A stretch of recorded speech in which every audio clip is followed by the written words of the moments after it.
A e dini çfarë ndodhi me Angelin Jolie këtë javë në Ukrainë? Po, aktoreja e famshme e Hollywoodit dhe ambasadorja e OKB-s shkoi për një mision humanitar, por përfundoi në qendër të një studie mediatike. Angelina vizitoi qytetet Mykolaiv dhe Kherson për të takuar kujdestar, mjek dhe fëmijë të prekur nga lufta. Deri këtu çdo gjë perfekte. Por, sipas mediave ukrainase, ajo nuk kishte njoftuar autoritetet për mbërritjen dhe kaloi kufirin në këmbë. Dhe çfarë ndodhi më pas? Kortezhi i saj u ndalua nga qendra territoriale e rekrutimit ushtarak. Një nga personat që e shoqëronte u mor në pyetje sepse s'kishte dokumentet e duhura dhe interneti, si gjithmonë, shpërtheu me meme. Njëra prej tyre tregonte Brad Pittin si shefin e rekrutimit me mbishkrimin: "Të shohim në TTSK, e dashur." Një tjetër e quante Lara Croft, vjedhësja e rezervave të mobilizimit.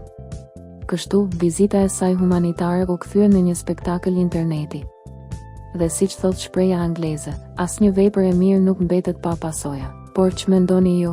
A e teproi Ukraina me këtë incident, apo Jolie duhet të kishte njoftuar zyrtarisht? Shkruani mendimin tuaj më poshtë.